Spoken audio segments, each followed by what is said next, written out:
Então, bom domingo para todas, né? Vamos começar os nossos estudos depois de um estresse aqui tecnológico, né, da TI, mas deu tudo certo agora, tudo funcionando. 5 minutinhos atrasados, mas lembrando que os santos seres, os mestres de sabedoria, estão sempre nos guiando nos estudos, né, na busca do conhecimento. Então, vamos fechar os nossos olhos, relaxar o nosso corpo, fazer uma respiração profunda e, ao exalar, liberar todas as tensões, nos esvaziarmos.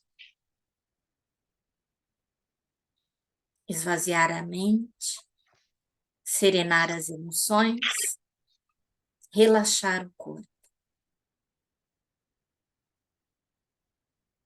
e nos preparar para trilhar o caminho juntos, como as secas, como estudantes desse conhecimento tão sagrado que os mestres nos proporcionam através da sociedade teosófica.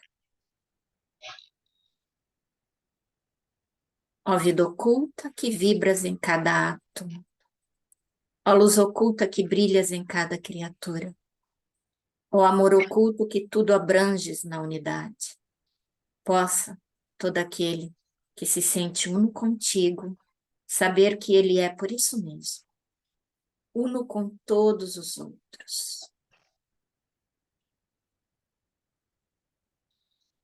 Namastê.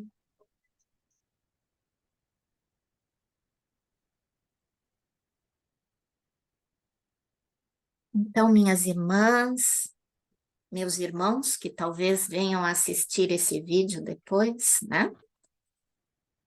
Nós vamos começar hoje, depois do estudo de Aos Pés do Mestre, que eu acredito que quando o Ricardo voltar do Egito, eu creio que ele vai fazer um fechamento do estudo anterior, mas nós hoje estamos começando o tema do nosso próximo estudo, que é o ocultismo prático, né? Aí nós temos a imagem do primeiro livro, que é aquele que tem a foto em azul, né, da Blavatsky, que eu tenho aqui também, velhinho, já caindo, todas as folhas, porque dentro do livro eu achei a nota, o recibo da livraria que eu comprei aqui em Balneário Camboriú, né? Eu comprei em 2006. E de tanto ser manuseado, porque lembro que nós já fizemos no Get Luz no Caminho um estudo, só que há muitos anos atrás, sobre ele, né? Meio que caindo as páginas. E esse segundo exemplar, aí, Ocultismo Prático, que eu até coloquei maior, porque o primeiro é um livro de bolso. Se o Ricardo tivesse aqui, ele já ia mostrar que cabe no bolso, né? Mas esse outro é uma versão luxo que a sociedade lançou, né? Eu até vou fazer a encomenda, já que o meu já está velhinho, apesar do apego que a gente tem aos nossos livrinhos, né? Porque já estão magnetizados de tanto a gente manipulá-los, né? E escrever e sublinhar. Eu vou também fazer o pedido desse outro, né? Que deve ser muito mais fácil de ler, porque ele tem letras maiores, né? O livro de bolso tem letras menores.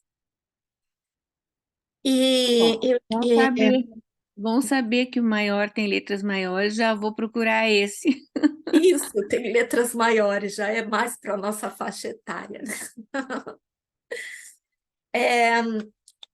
Como todo livro, a gente tem que, ao iniciar, levantar o contexto histórico, né? De como ele foi lançado, de como ele foi escrito, de como ele foi produzido. Mas eu até gostaria de ler para vocês o prólogo aqui da edição brasileira, que diz: é uma honra para a editora Teosófica apresentar essa tradução da obra clássica de Blavatsky, O Ocultismo Prático.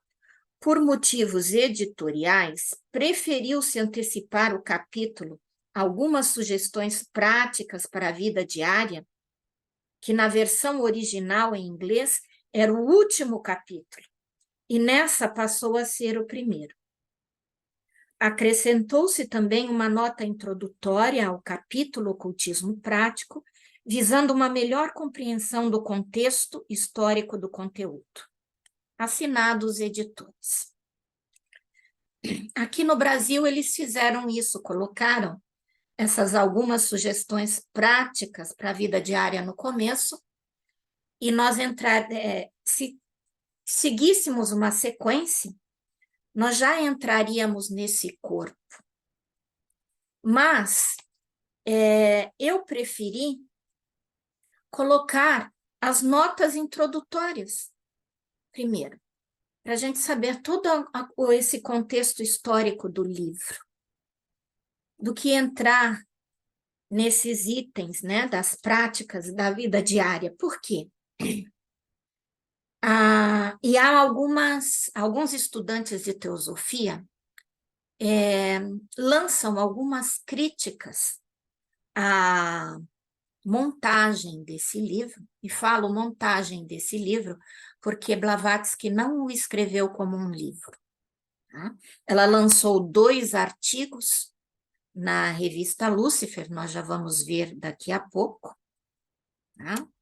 E esse livro foi montado póstumo, né, depois da morte de Blavatsky. Nós já vamos ver tudo isso. E há algumas críticas a que Blavatsky não teria escolhido e feito essa montagem das práticas da vida diária. Ele foi colocado para complementar. Vamos entrar um pouquinho nisso depois, mas o que ela realmente escreveu foram esses 2 artigos para a revista Lúcifer. Tá? Então, eu já vou passar o próximo slide.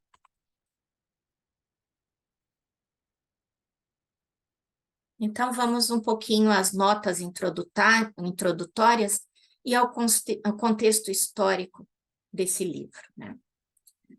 Blavatsky nasceu em 1831, morreu em Márcia, 1891. Márcia, Sim? não está no segundo slide. Aqui no meu passou o segundo slide.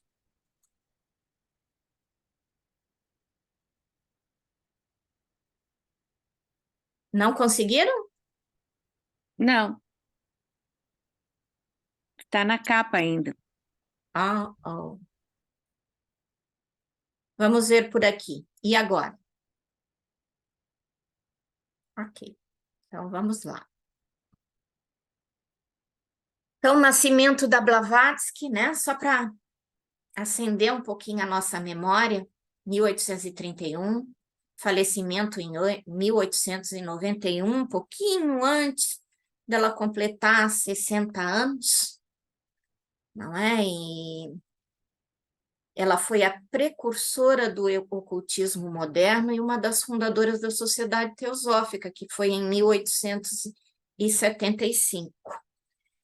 E é muito falado essa questão de ela ser a precursora do ocultismo moderno e praticamente ela ter aberto a nova era. Porque todos esses conhecimentos, eles ficavam circunscritos a escolas de mistérios muito secretas na época, como Rosa Cruz, como a maçonaria e também alguns cabalistas e alquimistas antigos, né? Então, isso não era aberto ao público. E, por determinação dos mestres de sabedoria, ela foi escolhida para trazer e divulgar o ensinamento oculto, né? A filosofia esotérica. e com um grande fardo para ela, né? Uma grande missionária dos mestres de sabedoria, né? E essa organização à qual pertencemos, a Sociedade Teosófica, também foi a primeira e teve a sua fundação pelos mestres. Além de várias palestras e de vários livros que ela escreveu, tinha uma revista chamada Lúcifer. Aliás, tinham duas revistas na época, né? A revista Lúcifer e a The Theosophist. Eu fico imaginando, no pleno século XIX, onde ela nasceu e faleceu, em pleno século XIX, você a lançar uma revista com o nome de Lúcifer, o portador da luz. Se ela já era uma figura polêmica, ao fundar essa revista, ela veio mesmo para chocar, né? Porque a gente sabe que o ser humano precisa ser sacudido nas suas crenças, nas suas limitações, né? Para que isso gere a, a reflexão. Tá? Se a gente não for tirado da nossa zona de conforto, a gente não para refletir.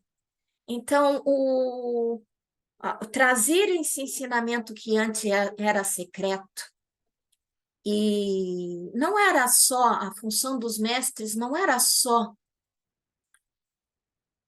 se ter mais livros na nossa estante, de ter mais informação no nosso cérebro.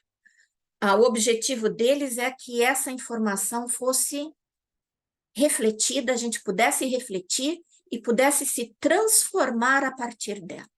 Aliás, é essa a função da Sociedade Teosófica, é não ficar só num exercício intelectual, é que isso venha a mexer com o nosso interior, mexer com as nossas crenças, para que a gente possa se desconstruir e nos reconstruir novamente.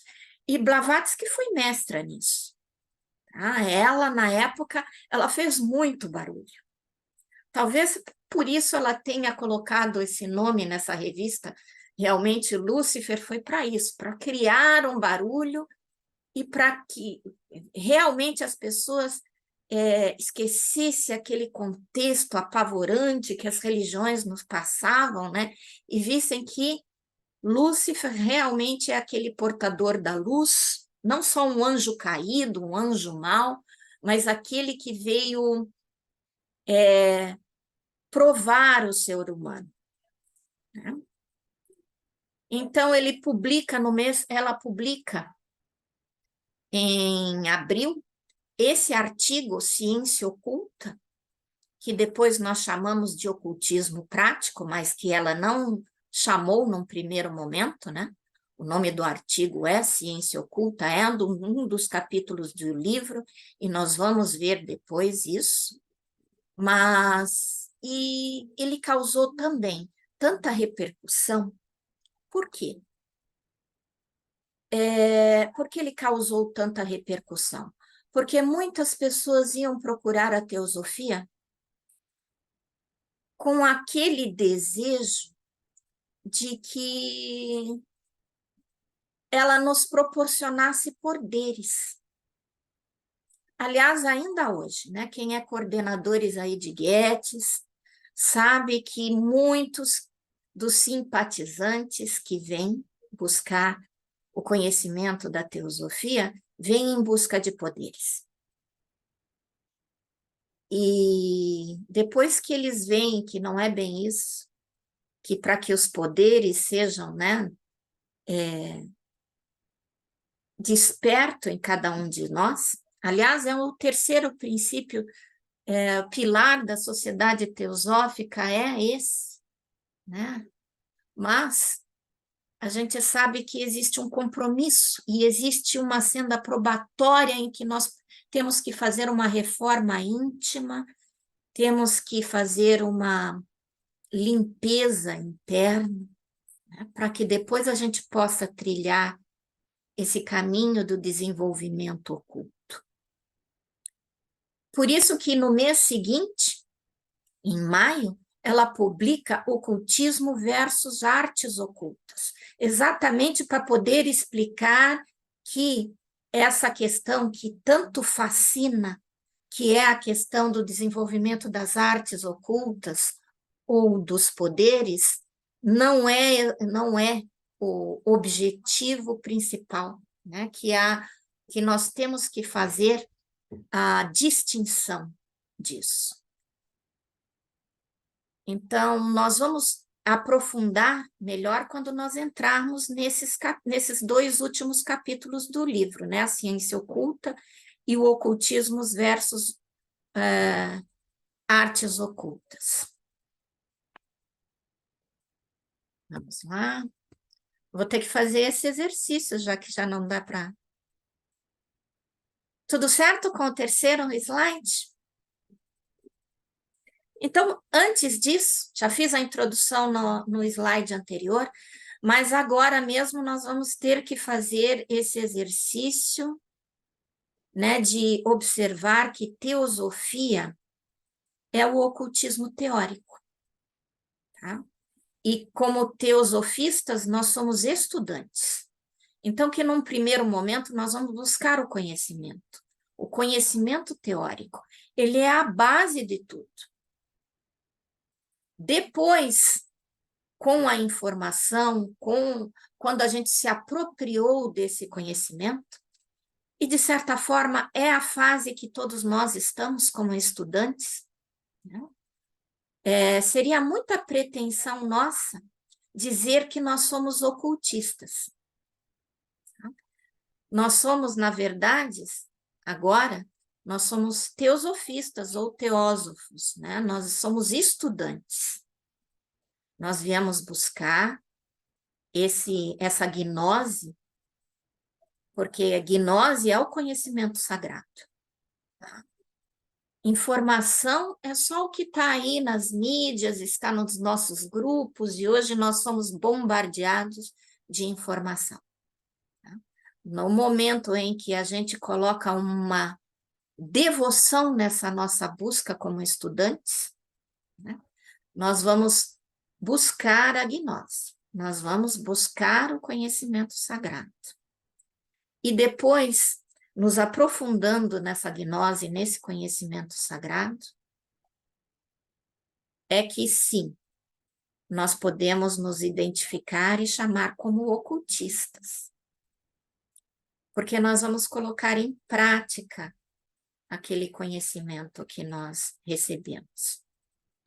Tem uma frase oculta que diz: quanto mais lhe é dado, mais lhe é cobrado. Então, nós viemos com essa ânsia do saber. Tá? Isso é uma coisa que nos move. É um movimento interno, buscar essa tradição sabedoria. Mas ela não pode ficar só como teoria. Um belo dia nós vamos ser chamados. De certa forma, nesse contexto de quanto mais lhe é dado, mais lhe é cobrado, tá? Nós somos chamados todo o tempo todo, pelas nossas ações, né, a colocar em prática aquele conhecimento que tanto buscamos, tanto ansiamos. Eu já vi muitas pessoas nesse caminho espiritual e nessa busca por sabedoria, num certo momento desistir. No próprio Goethe ali, muitas pessoas desistiram e vieram me falar depois: não, eu vou parar, porque eu vi que a minha vida começou a me exigir mais, e eu senti receio, senti medo. Isso num primeiro momento, me deixou muito impactada, né? Porque você busca, porque já tocou dentro de você esse despertar espiritual, e você, num certo momento, desiste de tudo porque fica com medo. O medo é limitante. Fica com medo de ser exigido de você o altruísmo, porque é muito difícil a gente sair daquela zona de conforto egoísta e, na hora de colocar em prática esses ensinamentos que tanto buscamos, você obrigatoriamente é pedido que você se coloque num segundo plano e que você coloque a humanidade e o próximo num primeiro plano. E você tem que exercitar o altruísmo. Então, eu acredito, para mim, ao refletir sobre ensinamento, eu acredito que, num primeiro momento, é o nosso primeiro desafio. Tá? Sair da zona de conforto do egoísmo e daquela vaidade, né, de intelectual, de ler muitos livros, de saber muito mais do que o outro, apesar de ser um fruto do nosso esforço, mas na hora de ser colocado em prática, a gente tem que deixar essa vaidade egoísta de lado e tem que pensar no outro. Então, no primeiro momento, pisar na senda do ocultismo prático, sair da qualidade de um estudante, de um teósofo, e entrar na senda de ser um ocultista, a gente tem que se despir dos interesses pessoais, tem que se despir da vaidade intelectual e tem que exercer o altruísmo. E Blavatsky foi um exemplo disso. E os precursores ali da sociedade teosófica como um todo, como Coronel Olcott e muitos outros, né, foram um exemplo disso. Como eu já falei, esse livro é um livro póstumo, ele foi montado, escrito em 1948, a partir desses 2 artigos publicados na revista Lúcifer e de itens de meditação, que é esse que foi na edição brasileira colocado como o primeiro capítulo. Tá?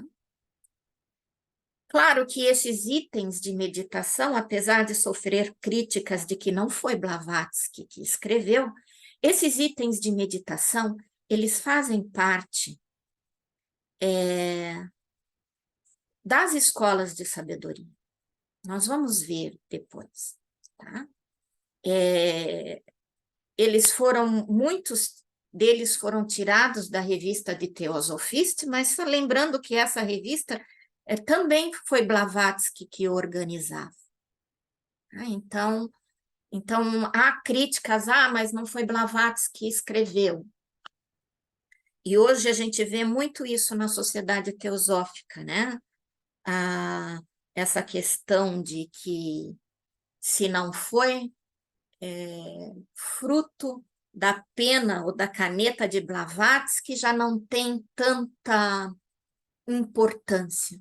Mas não, eu vejo sim como importância, porque todos que vieram depois dela foram influenciados por ela, foram influenciados pela doutrina secreta, foram influenciados por todos, pelos mestres de sabedoria, então nós temos que acreditar.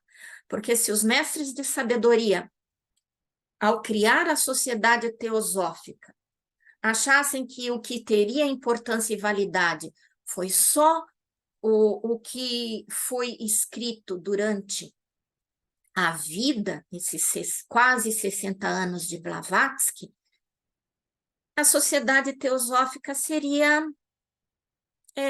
enfraqueceria demais, e a gente sabe que a intenção dos mestres foi que a sociedade teosófica fosse a precursora da religião do futuro, tá? Da era de Aquário. E nas cartas de sabedoria mesmo, escrita pelos mestres, né? Eles falam nessa religião do futuro como uma religião única. Então, a semente foi ali, Blavatsky, os precursores e a Sociedade Teosófica.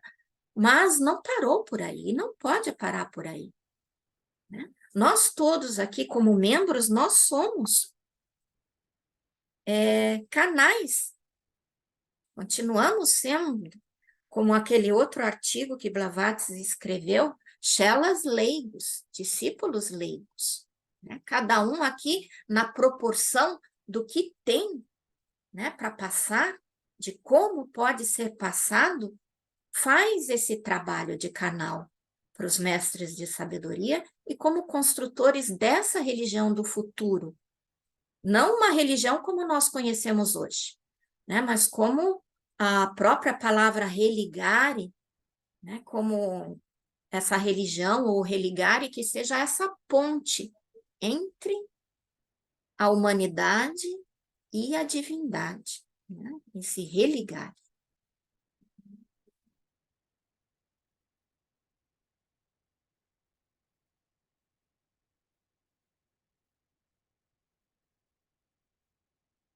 Então, vamos ao próximo slide, né? Então, a gente viu que Abril, ela escreveu na revista Lúcifer o primeiro artigo, Ciência Oculta.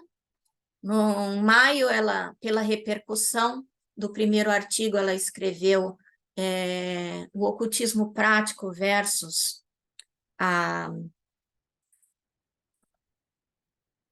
as artes ocultas, né? O ocultismo versus artes ocultas. E que em outubro ela publica a Doutrina Secreta, que não deixa de ser a obra magna de Blavatsky, né? E a obra magna da Sociedade Teosófica, da Teosofia. E no mesmo mês, pela repercussão desses dois artigos, ela funda a seção esotérica da Sociedade Teosófica. Então, vocês sabem que hoje ela é chamada de escola esotérica. E por quê? Porque para ser um estudante de teosofia, como nós já vimos antes, não é exigido nada de nós. Mas para ser um ocultista, sim, existem regras básicas que nós temos que cumprir. Tá? E pela repercussão de que todos queriam ser ocultistas, né? E não meros estudantes, apesar de eu já achar que ser um estudante da tradição sabedoria já é um grande passo na nossa evolução. Então, mas nós somos todos muito ambiciosos, né? E esse fascínio por desenvolvimento de poderes ainda fala muito a todos que buscam esse ensinamento. Então, em outubro de 1888, ela funda, porque alguns mestres, ela viu que alguns mestres, não, alguns estudantes queriam ir mais longe, queriam um pouquinho mais, estavam dispostos a desenvolver esse altruísmo necessário para ser um ocultista. Então, ela funda essa seção esotérica da ST, que num primeiro momento são bem poucos que foram escolhidos para entrar, né? Por quê? Porque já se exigia algo, né? Já se exigia ser vegetariano, já se exigia não fumar, não beber, então já havia, assim, uma certa exigência. Isso já passava uma peneira em muitos que queriam fazer parte dessa seção esotérica, né? Nesse grupo interno da Sociedade Teosófica. Então, ela afirma que o seu propósito geral é preparar e adequar o estudante para o estudo do ocultismo prático, ou seja, o Raja Yoga. Tá? Então, essa ciência oculta, que hoje nós damos o nome, como o nome está no livro Ocultismo Prático, ele também era chamado, né? Na Índia, principalmente, onde Blavatsky e Olcott fundam, né? Abrem a sociedade lá em Adyar, né? Como Raja Yoga. E só para lembrar, Raja Yoga, essa palavra Raja é o yoga real. É tido como aquele yoga, aquele caminho que nos leva realmente através da meditação, com o contato com o nosso mestre interno, com os mestres de sabedoria através da meditação. E o Raja Yoga, ele tem 8 angas, para quem vê tanto o Ricardo falar, né, na tese de doutorado dele, que foi sobre os Yoga Sutras de Patanjali. Os Yoga Sutras de Patanjali é a escritura que dá base ao Raja Yoga. E ali, nos Yoga Sutras de Patanjali, tem que existe ou 8 membros, ou 8 angas, 8 passos no yoga, do yoga que a gente tem que cumprir. E ele começa com yamas e niyamas.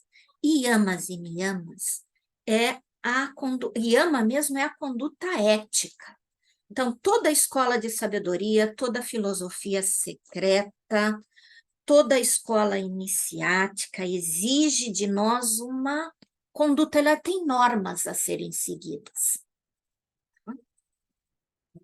Nós que temos uma origem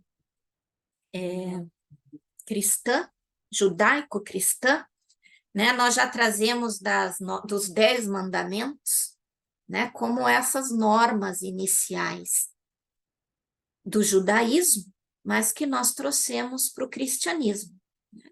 E o Mestre Jesus resumiu essas 10 normas iniciais, né, que são dos 10 mandamentos, em 2, né, que é o amor a Deus sobre todas as coisas e o amor ao próximo.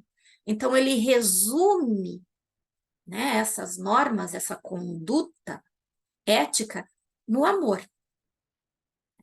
Mas, se a gente for ver ali, os yamas, que é essa conduta ética do Raja Yoga, é a ahimsa, a não violência, daí que vem o vegetarianismo, é satya, o não mentir, a verdade, é a asteia, né? O satya é a busca da sabedoria, asteia é o não mentir, brahmacharya é não desperdiçar a nossa energia com o que é vã, com o que é impermanente, e nisso entra a questão da castidade, mas não é só a castidade, é não desperdiçar a nossa energia com o que é vão e impermanente, né? Canalizar a nossa energia para a nossa busca e evolução, e é a parigraha, que é o não cobiçar, a não possessividade, né? O desapego. E depois vem os niyamas, que são as observâncias, que é saucha, a pureza, santosha, o contentamento, tapas, que é a disciplina, svadhyaya, que é o conhecimento, né, e o autoconhecimento, a busca, né, o autoestudo, shvara pranidhana, que é a entrega a Deus. Então, a gente vê que isso já é o primeiro anga, né? É a primeira coisa que é exigido do ocultista prático no caminho do Raja Yoga, ou no caminho do ocultismo. Então, a gente vê que nesse primeiro estágio, o primeiro degrau de 8 degraus que existem já não é fácil. Já é um trabalho hercúleo, né? O vegetarianismo já não é fácil. Mas, só para lembrar, isso não é uma obrigatoriedade.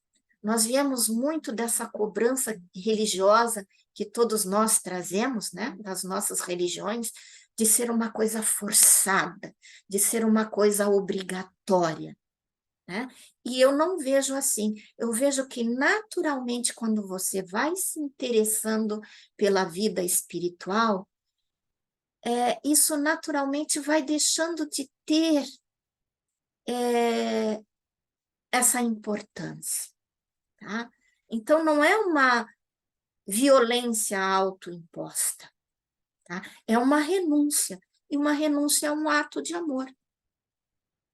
Então, eu vejo assim essa questão, né? Então, claro que num primeiro momento nós temos que fazer um esforço, mas depois isso naturalmente vai nos dando até um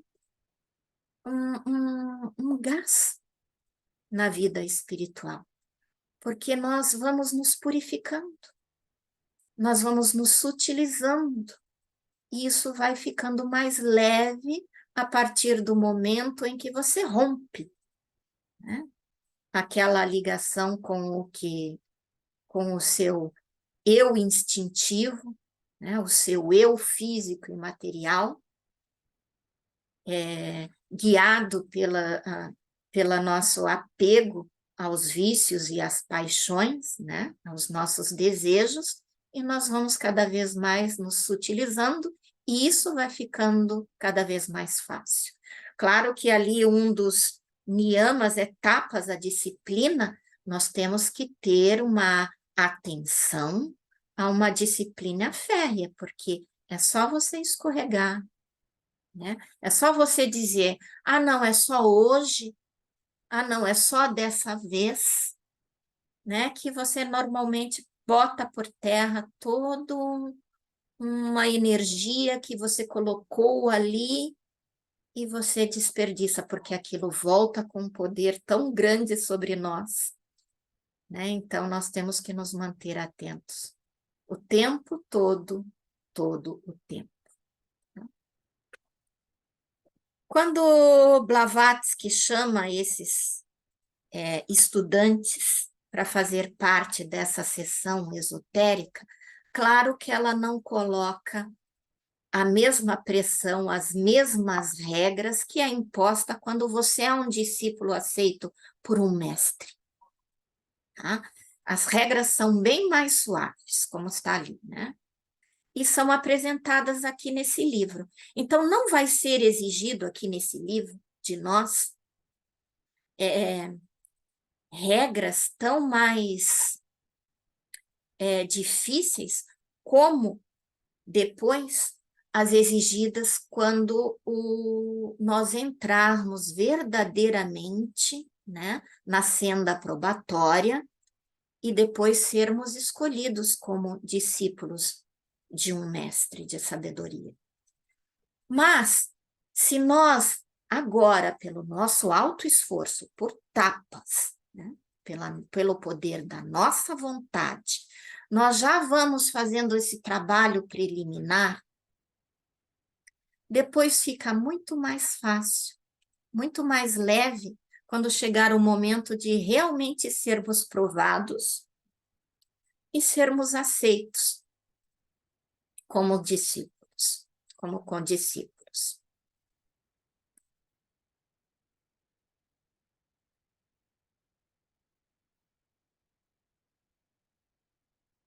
Vamos ao próximo slide. Então, vamos a uma citação de Blavatsky. O ocultismo prático é um estudo demasiado sério e perigoso para ser realizado sem a mais extrema dedicação e sem que se esteja pronto a sacrificar tudo e a si mesmo, em primeiro lugar, para atingir seu objetivo, tá? Então, esse sacrifício nós já temos que desconstruir como uma coisa que vai gerar um sofrimento, tá? Esse sacro ofício, esse sacrifício, ele é fruto da nossa renúncia. E é uma renúncia porque chegou o momento. Quando chega o momento, quando aquilo já não tem mais o mesmo fascínio, não exerce mais o mesmo fascínio sobre você, não é algo tão difícil assim, né? Eu vejo assim. Mas a gente tem que se manter atento, porque aquilo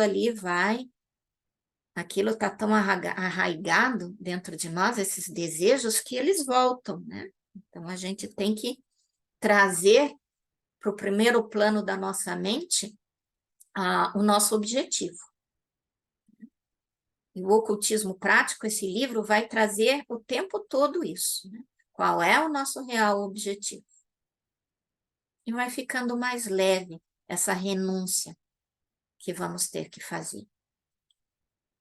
Mas isto não se aplica aos membros da seção interna.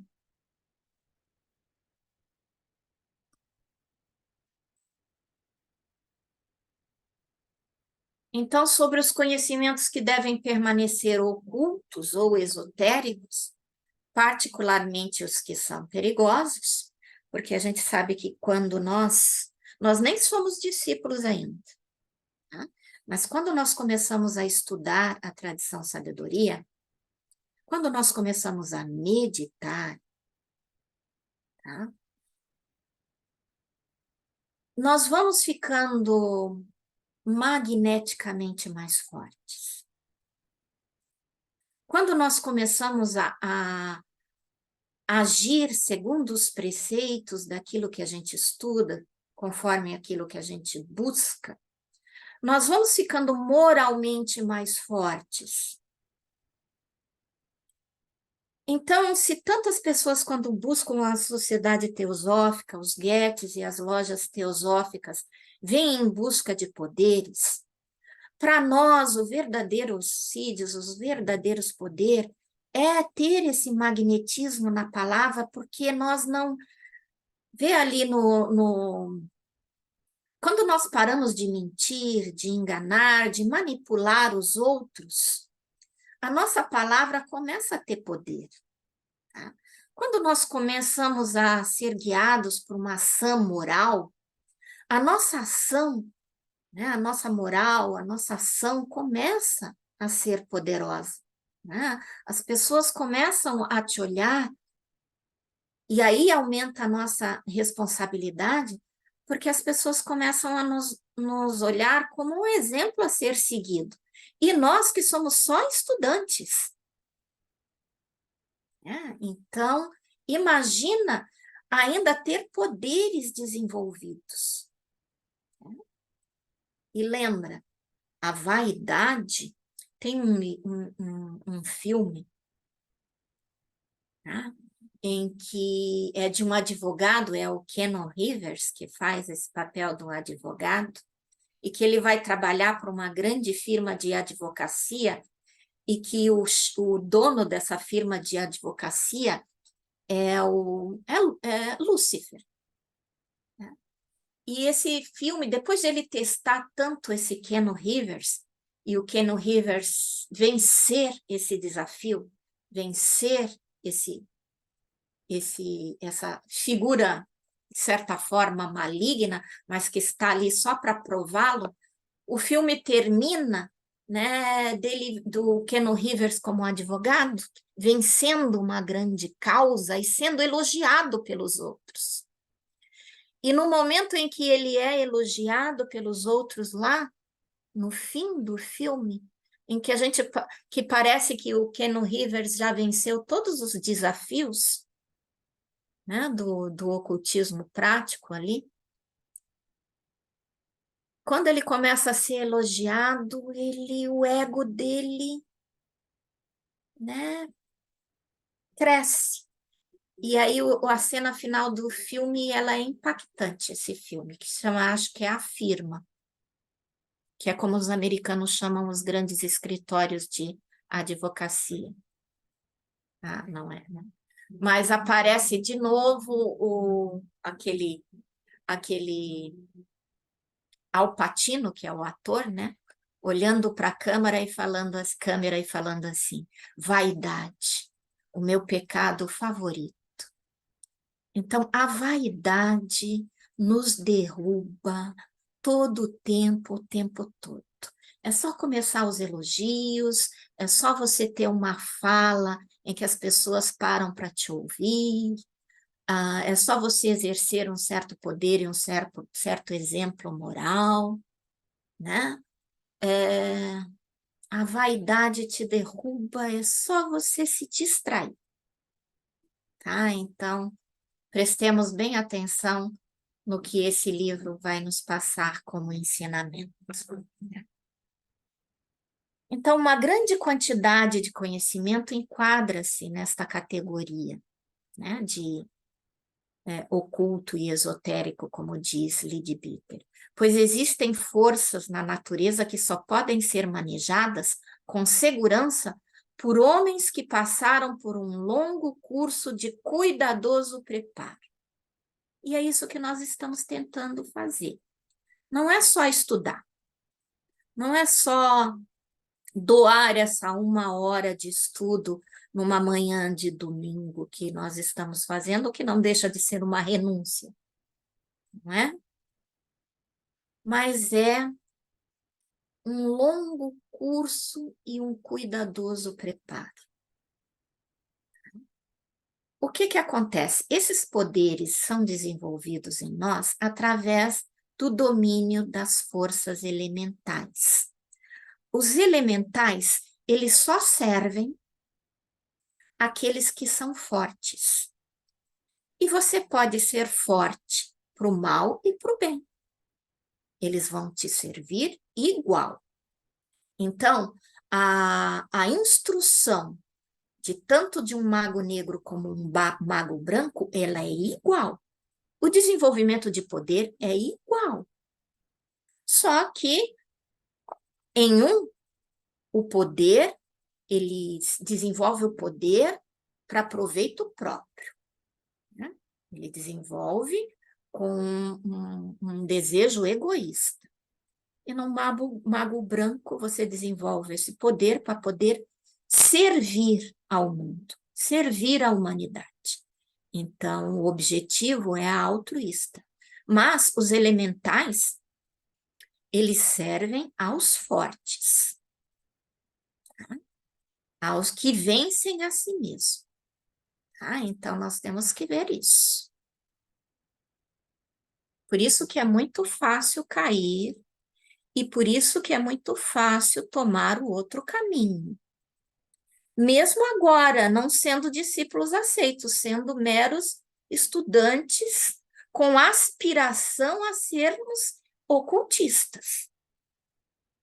Que é isso que nos move nesse momento atual, nessa manhã de domingo, em que estamos aqui juntos, né? Então, eu gostaria de ver se vocês querem fazer algum comentário do que nós já vimos até agora.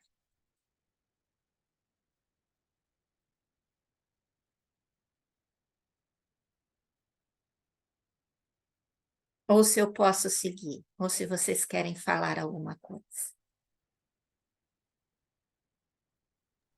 O que eu Águida. entendi até agora é que a gente tem que diferenciar, né, o que você falou, a gente tem que ter noção da diferença entre o ocultismo prático e o teórico, né? Uhum. Mas eu acho que o primeiro passo a ser dado é a prática, né? Que nós vamos estudar e colocar isso vivenciar, né? Essa prática. É isso?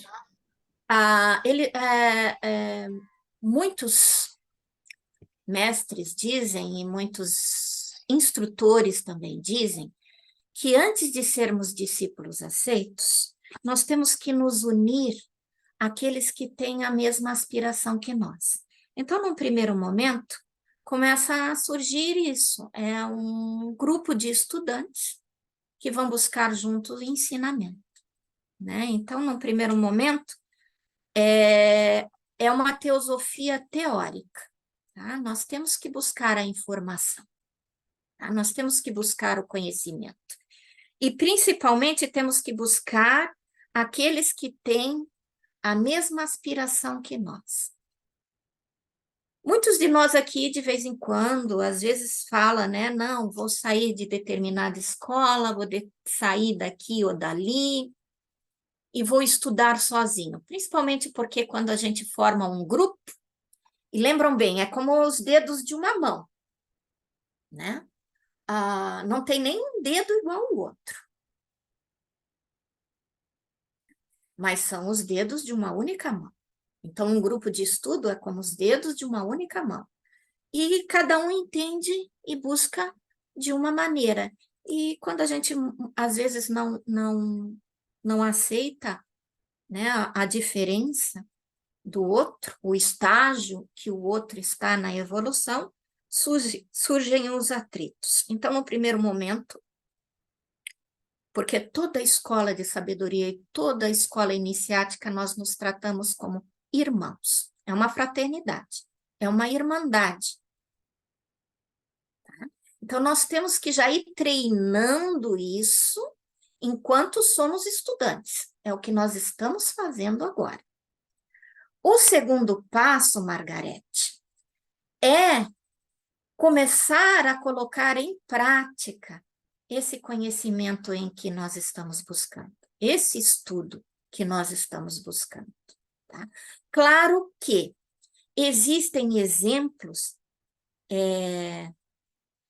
eu acho muito interessante, porque nesse caminho iniciático, diz que quando o discípulo está pronto, o mestre aparece, né? Então, normalmente nós vamos ter um mestre, mas há casos como o Shri Ramana Maharshi, em que ele não teve um guru, ele não teve um mestre. Ali na adolescência dele, pela própria meditação, pelo próprio recolhimento interior, ele encontrou o mestre interno dele, o eu superior, que é o nosso principal, o nosso verdadeiro mestre. Tá? Então, há casos desse. Então, o que nós estamos fazendo num primeiro momento é esse despertar como estudantes pelo amor à sabedoria, amor à filosofia, né? Filosofia já tem essa tradução, né? Amor à sabedoria, e buscar um grupo para estudarmos juntos, para exercermos, viver a grande heresia, que é a heresia da separação, né?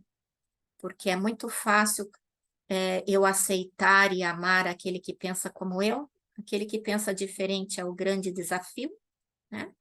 E depois, sim, Margarete, adentrar na senda do ocultismo prático, né? Na prática daquilo que a gente tem como teoria.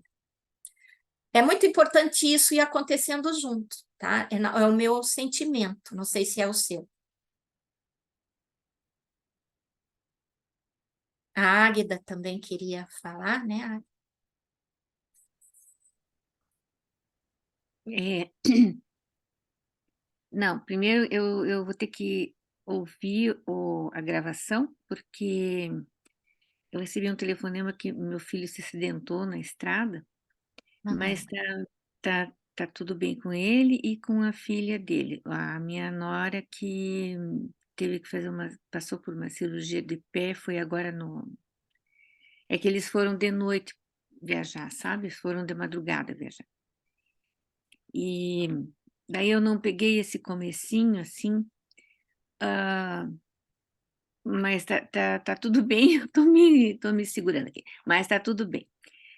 E só tenho que agradecer também, porque o carro deu perda total e eles estão bem, né? Nossa. Enfim. Eu só falando dessa parte aí da teoria e da prática, a gente sempre ouve assim que a ação é muito importante, mas para mim, eu preciso dessa coisa de saber, de estudar antes, sabe? A teoria e da onde que veio, como é que aconteceu e como é que é, assim, esse desenvolvimento. E eu acho que a prática vem junto também, né? Porque a gente vai vivendo, né? Ninguém deixa de viver um dia depois do outro, e eu acho que nessa viver um dia inteiro, 24 horas e depois o outro, a gente vai agindo também. E eu acho que é uma coisa que que junta aquilo que a gente aprendeu na teoria, vai se juntando à prática. Mas, enfim, não sei se seria bem isso. Mas eu tenho uma dúvida, assim, ó, que a Tirza sempre falou isso também. Aqui que o Leadbeater falou, por exemplo, os que são perigosos, tá? Os conhecimentos que são perigosos. Que tem que ter muito cuidado. Mas o que seria, me explica bem, pão, queijo, queijo. O que seria perigoso para a gente querer fazer? Esse conhecimento perigoso estão nos próximos slides, tá? Na próxima tá. fala do Leadbeater, né? Mas só para adiantar um pouquinho, é que todo poder, de certa forma, que a gente exerce sobre outro, de certa forma, é perigoso, tá? Mas, falando desses poderes internos, tem o desenvolvimento dessa energia imensa, o potencial que temos adormecido dentro de nós, que é o fogo da Kundalini, né? Ou a abertura dos chakras, porque cada chakra, né? Quando essa energia inunda cada chakra tem o seu poder em potencial, né? Então, o mau uso desses poderes, quando você não fez o seu trabalho preliminar, o yoga preliminar, que é essa reforma íntima, que é essa purificação moral, tá? Então, buscar os poderes sem vencer a si mesmo, os seus vícios e as suas paixões, tá? É muito perigoso depois de alcançar esses poderes por esforço próprio, porque os mestres não vão te dar nada, tá? Aliás, o teu mestre interno, né, até por um sistema de autoproteção, quando ele se possível, né, eles não vão abrir essa porta enquanto... Ninguém vai dar uma arma na mão de uma criança, para falar a verdade, é bem isso, tá? Então, enquanto a gente não se fizer adulto moralmente, não fizer essa purificação moral, não tiver exercido esse altruísmo, não tiver feito essa renúncia, né, ao eu, fica difícil você desenvolver esses poderes assim mais abrangentes, o que estão nos Yoga Sutras e que nós vamos falar depois ao longo do livro, tá? Mas, de certa forma, tá? Esse magnetismo que a gente exerce para as outras pessoas, né?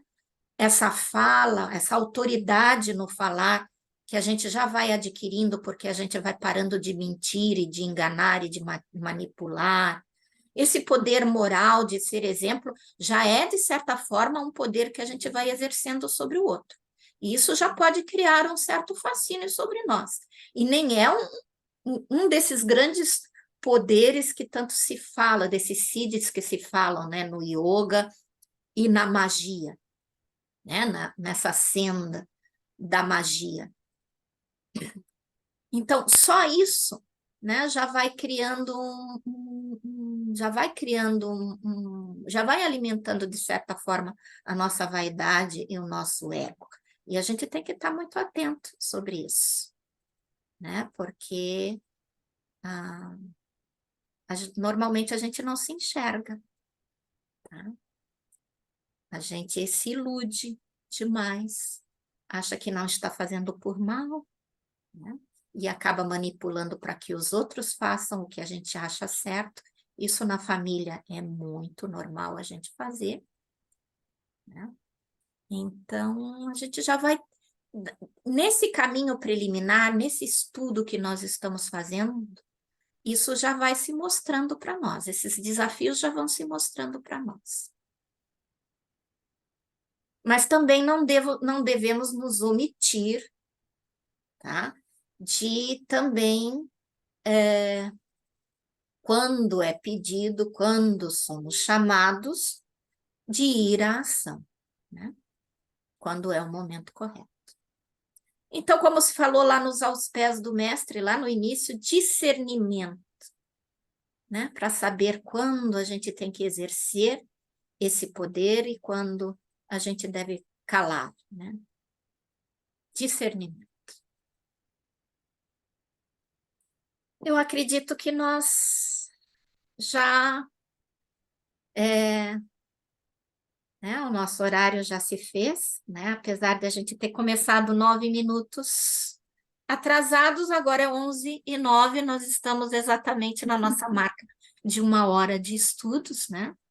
Se alguém quiser fazer mais algum comentário, nós podemos fazer o nosso fechamento. Só Só agradecimento, agradecer. viu? Só agradecer por você. É As- ótimo. é, Eu que agradeço, né? E a gente, tanto eu quanto a Cris, quanto a Margarete, que a Margarete com as publicações, a Cris com a questão da informática aqui, que é um desafio, e quanto à condução dos trabalhos aqui, a gente está fazendo em nome da Tirza e do Ricardo, né? Que são os grandes que estão à frente desse Get Siddhartha Gautama, né? Então, nós colocamos amorosamente o nosso servir a esses dois irmãos que são incansáveis, né, nessa senda de passar o ensinamento, né? Então, nós honramos muito a todos que vêm como auxiliares, né? Porque, de certa forma, existem os auxiliares invisíveis, que é tema do estudo de terça do Ricardo, mas existem também nós como canais e como auxiliares também, né? Então, nós honramos muito essa oportunidade de se colocar, né, como servidores dessa luz que é aquela luz que nos guia, que ilumina o nosso caminho e que ilumina o caminho daqueles a quem amamos, né? Que essa luz ilumine principalmente esse momento difícil que nós estamos vivendo enquanto humanidade, né? Nós estamos numa daquelas encruzilhadas da humanidade. Fiquei muito impactada quando eu ouvi essa semana, né? Porque a informação é tão cerceada. Nós vivemos na era da informação e, ao mesmo tempo, a informação está sendo tão cerceada, né? Que nós estamos vivendo 15 conflitos, guerras no mundo, né? E que nunca o mundo viveu um período tão turbulento. O Papa Francisco falou que nós estamos já vivendo, de certa maneira, uma terceira guerra mundial aos pedaços, tá? Aos pedaços, localizada. Então, esse esforço todo que nós estamos fazendo aqui em buscar essa verdade, nós vamos canalizar agora para que haja paz, né? Para que haja paz no mundo, para que haja paz aqueles que estão em intenso sofrimento, tá? Então, vamos fazer o nosso encerramento, fechar os nossos olhos, respirar profundamente, entrar em contato com os mestres,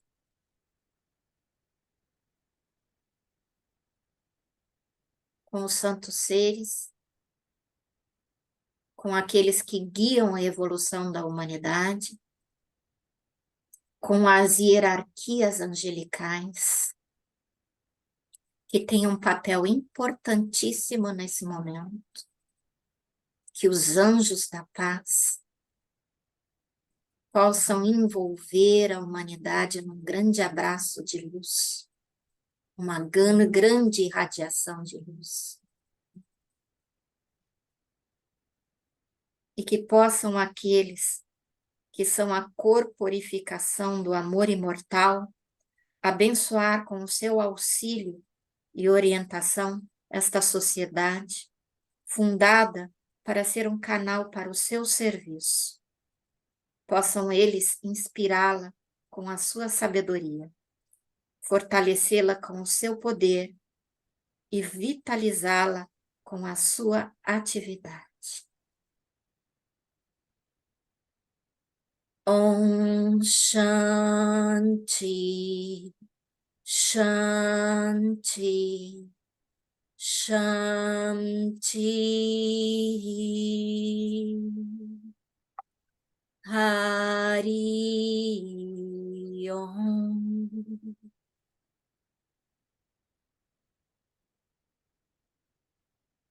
Namastê.